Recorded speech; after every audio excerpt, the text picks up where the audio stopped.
Hello friends, मेरा नाम doctor गौरव चावला है और आज मैं बात करूंगा evidence based approach to common bile duct stone. तो स्टोन्स बॉडी में कई जगह हो सकते हैं और पेशेंट्स कंफ्यूज रहते हैं कि कहाँ स्टोन्स है। तो सबसे आज जो बात करूंगा वो मैं सीबीडी यानी कॉमन बाइल डक्ट के अंदर स्टोन्स के बारे में बात करूंगा। उसको कैसे अप्रोच किया जाता है, क्या तरीके, कैसे निकाला जाता है। तो जो पहले तो कहाँ कहाँ स्टोन्स हो सकते हैं, तो एक जो होता है पित्त की थैली यानी गॉल ब्लैडर के अंदर स्टोन्स को हो सकते हैं, जो कि बहुत ही कॉमन बात है नॉर्थ इंडिया में। दूसरा पित्त की नली यानी बाइल डक्ट के स्टोन्स, जो आज मैं अभी बात करूँगा। तीसरा जो होता है वो होता है यूरिनरी ट्रैक्ट में स्टोन्स हो सकते हैं, चाहे वो गुर्दे में हो, गुर्दे की नली में हो, गुर्दे के ब्लैडर में हो।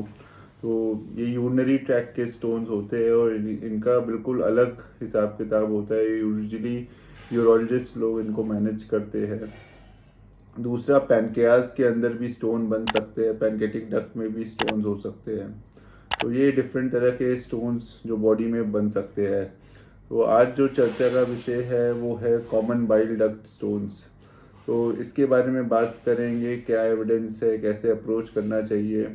तो जो आपको चित्र दिख रहा है, ये देखिए कि गॉल ब्लैडर के साथ एक नली निकलती है जिसे हम सिस्टिक डक्ट कहते हैं। सिस्टिक डक्ट जो है वो कॉमन हेपेटिक डक्ट को जुड़ के कॉमन बाइल डक्ट बनाती है। और कॉमन बाइल डक्ट अगर आप नीचे देखिए जाके, आंतों में ड्यूोडेनम के सेकंड भाग में मेजर पेपला के थ्रू निकलती है। जहाँ वो नीचे निकलती है वहीं पे हमारा पैनकेटिक डक्ट भी आके जुड़ता है एंड पॉइंट में मेजर पेपला के अंदर। तो ये जो है नॉर्मल एनाटमी होती है, तो ये हमें पता होना चाहिए। तो कभी कभी डक्ट्स क्या है, वो जो नली है, पित्त की नली जिसे बोला जाता है, उसमें बन जाते हैं और उसी को सीबीडी स्टोन्स कहा जाता है। तो एक मैं आपको एक जो कॉमन इमरजेंसी में पेशेंट के बारे में बताऊंगा। एक 45 साल की महिला पेट दर्द लेके आई मेरी इमरजेंसी में और 2 दिन तक उसे ऊपरी भाग में पेन रहा और उसका फिजिकल एग्जामिनेशन टोटली नॉर्मल था। सिर्फ एलएफटी जब कराया गया तो बिलिरुबिन यानी उसे थोड़ा सा पीलिया या जॉन्डिस था, 3.2 मिलीग्राम। बाकी सब नॉर्मल था। अल्ट्रासाउंड में जो देखा गया, उसके गॉल ब्लैडर में कई सारे स्टोन्स थे। पित्त की नली जो है वो 9 mm की थी। पहली बात मैं ये बताना चाहूँगा, पित्त की नली नॉर्मली 4 से 6 mm होती है, इस केस में 9 mm की थी, लेकिन उसमें कोई स्टोन नहीं था। तो हमारे पास आज के दिन में हर शहरों में बड़ी बड़ी टेक्नोलॉजी अवेलेबल है। तो ऐसे केस में क्या होना चाहिए, सीटी स्कैन होना चाहिए, एमआरआई या एमआरसीपी होना चाहिए, एंडोस्कोपी के द्वारा अल्ट्रासाउंड होना चाहिए, डायरेक्टली ईआरसीपी होनी चाहिए, या डायरेक्टली गॉल ब्लैडर की सर्जरी हो जानी चाहिए विद इंट्रा ऑपरेटिव कोलेंजियोग्राम। तो हम अभी आप वीडियो देखते रहिए और जैसे जैसे आगे आपको इसका उत्तर एविडेंस बेस्ड तरीके, साइंटिफिक तरीके से कैसे अप्रोच करना चाहिए उस तरीके से मिलेगा और उसी हिसाब से फिर हम इसका आंसर आगे चल के वीडियो में देखते रहिए। तो पहले ये देखना है कि जो हमारी पित्त की नली के स्टोन्स होते हैं वो गॉल ब्लैडर से ही बनते हैं और वहीं से खिसकते हुए पित्त की नली में आते हैं। तो अगर 100 लोगों को गॉल ब्लैडर का स्टोन है और वो दर्द कर रहा है, तो 10 से 20% लोगों को उनमें से ज़रूर पत्थर उनकी गॉल ब्लैडर से खिसकते हुए सिस्टिक डक्ट से होते हुए कॉमन बाइल डक्ट में आ गया है। और यूजुअली ये कुछ ना कुछ कॉम्प्लिकेशन करता है। जैसे ही नली में आता है तो वो कुछ ना कुछ करता है, यानी वो नली को ब्लॉक कर देगा, तो दर्द होगा, पीलिया होगा, उसके बाइल को इन्फेक्शन कर देगा, तो पेशेंट को बुखार आने लगेगा, जॉन्डिस थोड़ा बढ़ जाएगा, उसे कोलेंजाइटिस कहते हैं। नीचे वो पैनक्रियास की नली को ब्लॉक कर देता है, क्योंकि पैनक्रियास की नली नीचे जुड़ती है मेजर पेपिला से, तो उसे हम लोग कहते हैं पैनकेटाइटिस।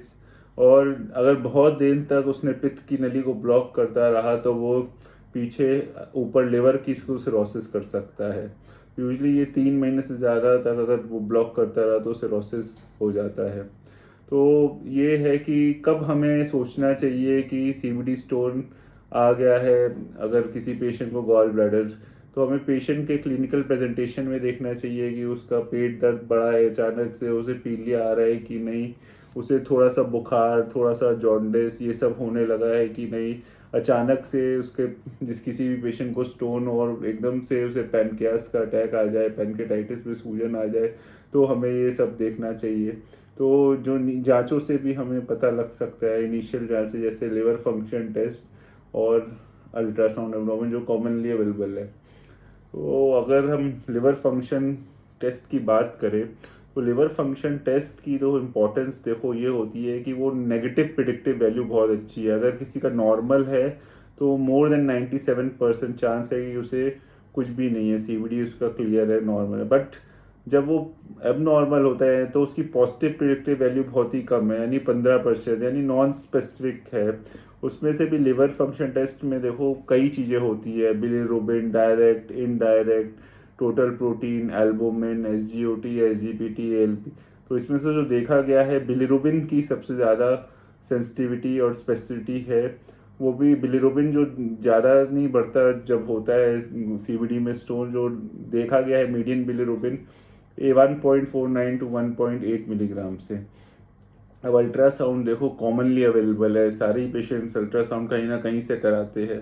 बट ये देखना है, ये आपको मानना है कि जो ऊपरी ट्रांस एब्डोमिनल अल्ट्रासाउंड कराते हैं उसकी सेंसिटिविटी पुअर है, सिर्फ 22 से 55% है अगर तुम उसकी नली डायलेटेड नहीं है, और स्पेसिटिविटी भी पुअर है 70 टू 80%। तो वो काफ़ी केसेस में सीबीडी में स्टोन मिस कर देगा। गॉल ब्लैडर एक थैली होती है, बड़ी थैली होती है, तो आसानी से दिख जाती है, लेकिन नली बहुत ही पतली होती है, जैसे मैंने कहा था 4 से 6 mm की, और ऊपर लिवर से नली जाते हुए नीचे आंतों तक पूरी ट्रेस नहीं हो पाती नॉर्मली ट्रांस एब्डोमिनल अल्ट्रा। लेकिन अगर यही नली चौड़ी हो जाए, किसी कारण के स्टोन फंसा हो, तो जब चौड़ी हो जाती है तो सेंसिटिविटी यानी पकड़ने की क्षमता थोड़ी अल्ट्रासाउंड की बढ़ जाती है, 77 टू 87% हो जाती है। तो नॉर्मल सीबीडी अगर है तो नेगेटिव प्रिडिक्टिव वैल्यू उसकी अच्छी होती है 95 टू 96। तो हमें ये गोल्डन सवाल, $1 मिलियन क्वेश्चन हर पेशेंट में पूछना चाहिए कि किसी पेशेंट को अगर गॉल ब्लैडर में स्टोन है तो उसकी क्या चांस है कि उसके सीबीडी में भी स्टोन होगा। अगर उससे पहले, ऑपरेशन कराने से पहले, ये हमें ज़रूर सोचना चाहिए कि उसके सीबीडी में स्टोन है कि नहीं। तो कुछ प्रिडिक्टर्स साइंस में बहुत ही क्लियर है। वेरी स्ट्रॉन्ग प्रिडिक्टर्स क्या है, अगर पेशेंट के अल्ट्रासाउंड में ऑलरेडी दिखा गया है कि स्टोन है, अगर उसका बिलिरुबिन 3.5 मिलीग्राम से ज़्यादा है, अगर उसे कोलेंजाइटिस हो गई है कभी, तो ये सारे बहुत ही स्ट्रॉन्ग प्रिडिक्टर है कि उसके सीबीडी में स्टोन होगा। दूसरा स्ट्रॉन्ग प्रिडिक्टर क्या है कि जो उसकी सीबीडी नली चौड़ी है, उसे डायलेटेड सीबीडी कहा जाता है, या बिलिरुबिन 2.3 से 3.5 मिलीग्राम हो।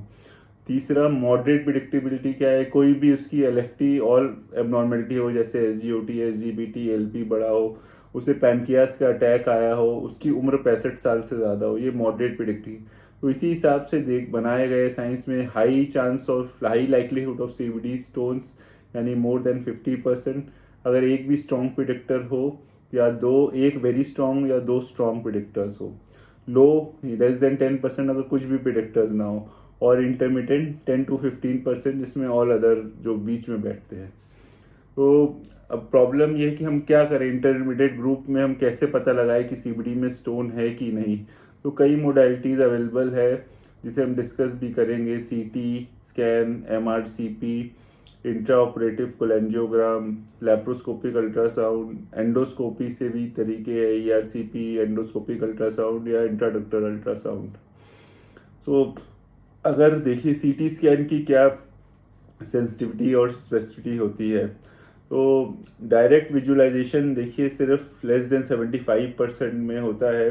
सेंसिटिविटी देखिए तो 71 टू 85% है, यानी सीटी भी कई केसेस को मिस कर देगा, 25 से 30% केसेस को मिस कर देगा।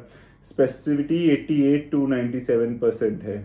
तो स्पेसिफिसिटी ज़्यादा अच्छी है, लेकिन सेंसिटिव पकड़ने की क्षमता कम है, और उसमें कॉन्ट्रास्ट यूज़ होता है, रेडिएशन का एक्सपोजर होता है, एक्सपेंसिव टेस्ट है। दूसरा टेस्ट है एमआरआई के द्वारा जो किया जाता है डक्ट की जांच, जिसे एमआरसीपी कहते हैं। इसकी सेंसिटिविटी अच्छी देखी गई है, 85 टू 92%, स्पेसिटिविटी भी अच्छी है 93 to 97%। और ऐसी जगह जहाँ एंडोस्कोपिक अल्ट्रासाउंड और ERCP किसी पेशेंट के ऑपरेशन हुए हो बाइल डक्ट के और एनाटमी अगर ऑल्टर्ड हो तो उस केसेस में MRCP किया जाता है। बट ये देखा गया है कि जब छोटे स्टोन होते हैं, स्पेशली 5 mm से कम के स्टोन होते हैं और नीचे भाग में स्टोन होते हैं, तो MRCP मिस कर देता है उस स्टोन को, छोटे स्टोन्स को। और अगर स्टोन CBD डायलेटेड है तो उसको मिस कर देता है। तो MRCP की सेंसिटिविटी छोटे स्टोन्स के लिए सिर्फ 33 to 71% है। और MRI कराने के लिमिटेशंस वही होते हैं कि कई लोगों को बड़ा क्लॉस्ट्रोफोबिया होता है, मशीन में जाने में उन्हें दिक्कत होती है। तो ये सब लिमिटेशंस है MRCP की। अब एंडोस्कोपी से कैसे इवैल्यूएट करते हैं? एक एंडोस्कोपी से टेस्ट होता है ERCP, वो एक्चुअली CBD स्टोन्स को निकालने के लिए होता है। उसे गोल्ड स्टैंडर्ड टेस्ट माना जाता है, जिसमें स्पेसिटिविटी 100% है, सेंसिटिविटी 89 to 93% है। बट इसके कॉम्प्लिकेशंस होते हैं। ERCP कभी भी करो एक इन्वेजिव प्रोसीजर है, उसके बाद पैनकेटाइटिस हो सकती है, परफोरेशन हो सकता है, ब्लीडिंग हो सकती है। तो ये इन्वेजिव प्रोसीजर है और तभी करना चाहिए जब हमने पता हो कि CBD में स्टोन्स हो। CBD के स्टोन्स की डायग्नोसिस के लिए नहीं करना चाहिए। दूसरा एक टेस्ट है एंडोस्कोपिक अल्ट्रासाउंड।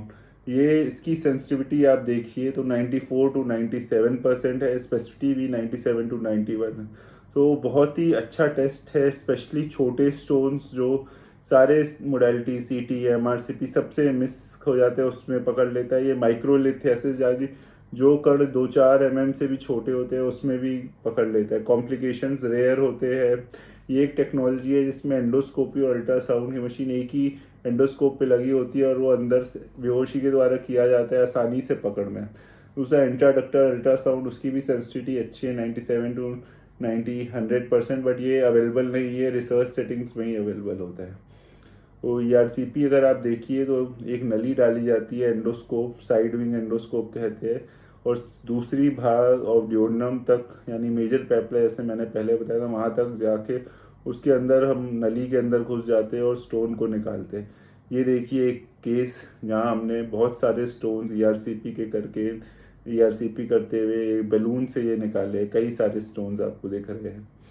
अब एंडोस्कोपिक अल्ट्रासाउंड के बारे में बात करें, जैसे मैंने बताया कि एंडोस्कोपिक अल्ट्रासाउंड टेक्नोलॉजी ने पूरा गेम बदल दिया है CBD स्टोन। ये नॉन इन्वेजिव टेस्ट होता है, बिल्कुल आराम से पेशेंट करा लेता है, कोई साइड इफ़ेक्ट नहीं होता है। इसमें अल्ट्रासाउंड जो है हम अंदर से जहाँ पे वो नली निकलती है पेपला से वहाँ के आसपास जाके अपने अल्ट्रासाउंड करते हैं और देखते हैं कि स्टोन्स है कि नहीं। तो ये हमें देखिए चित्र में आपको दिख रहा है कि नली में एक स्टोन, वो एरो आपको दिखा रहा है कि एक स्टोन है। ऐसे ही ये 2 CBD स्टोन्स, एक जिसे कहते हैं कि रेडियोल्यूसेंट शैडो मान रहे हैं और आपको वो दोनों CBD स्टोन्स दिख रहे हैं। ये GB में देखिए आप, बिल्कुल छोटे छोटे कण जो कचरे वाले होते हैं जिसे माइक्रोलिथेसिस कहते हैं, उसमें ये पकड़ रहा है, आसानी से ये पकड़ रहा है। तो रिस्क स्ट्रेटिस्फाइड डायग्नोस्टिक अप्रोच अगर चूज़ की जाए तो ये देखना हमें ज़रूरी है। अगर किसी का रिस्क बिल्कुल कम है CBD स्टोन्स का, तो ऐसे केस में सीधा गॉल ब्लैडर की ऑपरेशन करा देना चाहिए। और अगर किसी को हाई प्रोबेबिलिटी है CBD स्टोन्स का, जो हमने फैक्टर्स डिस्कस किए, तो ऐसे में ERCP करके स्टोन्स को निकाल दें। पर जैसे हमने बात किया 10 से 20% लोगों में हमें इंटरमीडिएट पॉसिबिलिटी होती है कि हो भी सकते हैं CBD स्टोन्स, नहीं।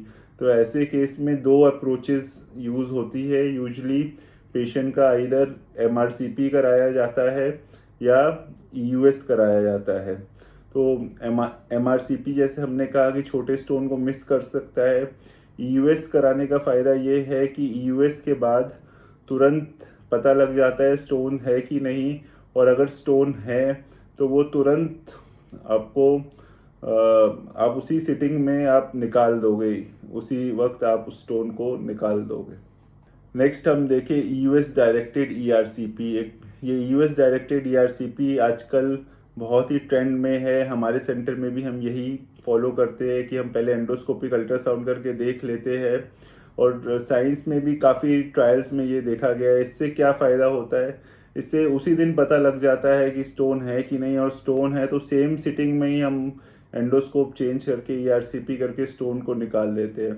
तो पहली बात ये, कभी कभी क्या होता है कि जब तक हम US में देखते हैं स्टोन होता ही नहीं है, निकल गया होता है अपने आप या दिक्कत करके निकल गया होता है, तो 60 to 73% में वो ERCP की नीड ही ख़त्म कर देता है, जो कि एक इन्वेजिव प्रोसीजर है। ओवरऑल मॉर्बिडिटी लेस होती है, पेशेंट का खर्चा भी कम होता है क्योंकि उसको ERCP करने की ज़रूरत ही नहीं पड़ती 60 से 70 पर। तो यही आजकल प्रेफर्ड अप्रोच है जिसे हम अपने सेंटर में भी फॉलो करते हैं। ऐसा साइंस में और भी 4 RCTs हो चुकी है, उसके बाद कई मेटा एनालिसिस हो चुकी है, तो सब में देखा गया है कि अननेसेसरी ERCPs को ये 66% केसेस में कम करता है। कई पेशेंट्स में और चीज़ें मदद करता है ढूंढने में, जैसे कि बिलियरी स्ट्रक्चर्स होते हैं, एम्पलरी कैंसर होते हैं, कोलेंजियोकार्सिनोमा होते हैं, पैनक्रेटिक कैंसर होते हैं, इन सब को ढूंढने में वो बहुत मदद करता है। तो जो केस हमने डिस्कस किया था जिसमें 45 साल की महिला पेट में दर्द ऊपरी भाग में लेके आई थी और उसके स्टोन्स थे गॉल ब्लैडर में, CBD 9 mm का था और बिलीरुबिन 3.2 मिलीग्राम का था। तो अगर हम देखा जाए तो ये महिला को इंटरमीडिएट प्रोबेबिलिटी है कि CBD स्टोन्स है, यानी 10 से 50% प्रोबेबिलिटी है कि इस पे स्टोन्स है कि नहीं। तो अब क्या करना चाहिए? जो हमने पहले देखा था कि CT करना चाहिए, MRCP करना चाहिए, कि एंडोस्कोपिक अल्ट्रासाउंड करना चाहिए, कि ERCP करके निकाल देना चाहिए स्टोन को, कि लैब कोलिसिस्टेक्टमी करनी चाहिए।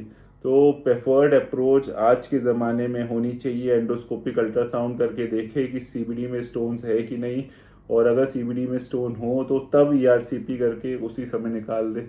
अगर CBD में स्टोन्स ना हो तो फिर आप सीधा लैब कोलिसिस्टेक्टमी करा सकते हैं।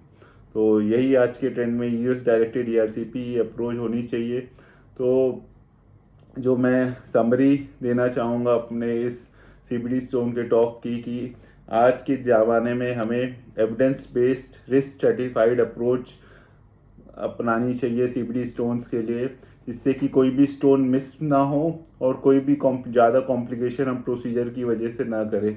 नई टेक्नोलॉजीज़ जैसे कि एंडोस्कोपिक अल्ट्रासाउंड, आइडस आ गई है, जिससे कि CBD स्टोन्स की डिटेक्ट करने की क्षमता बहुत ही अच्छी है और मिस करने की चांस ना के बराबर है। और हमें ये ध्यान रखना चाहिए कि मैनेजमेंट डिपेंड करता है कि कॉस्ट पे, लोकल अवेलेबिलिटी पे और एक्सपर्टीज़ पे। Initial evaluation risk satisfied approach होनी चाहिए। तो इनिशियल इवैल्यूएशन जो होता है वो इंक्लूड करता है LFT और अल्ट्रासाउंड, और उसके बाद डिपेंड करता है कि कैसी प्रोबेबिलिटी है उस CBD स्टोन की। तो CBD स्टोन की प्रोबेबिलिटी अगर लो है तो एंडोस्कोपिक अल्ट्रासाउंड किया जाता है, अगर हाई है तो MRCP किया जाता है, इंटरमीडिएट है तो MRCP या एंडोस्कोपिक अल्ट्रासाउंड या intra operative कोलेंजियोग्राम during laparoscopic cholecystectomy. तो जो US डायरेक्टेड ERCP जिसके बारे में हमने बात की, is a promising approach for intermediate biliary stone. और आपको अगर मेरा वीडियो अच्छा लगा तो इसे लाइक करें, सब्सक्राइब करें। Thank you.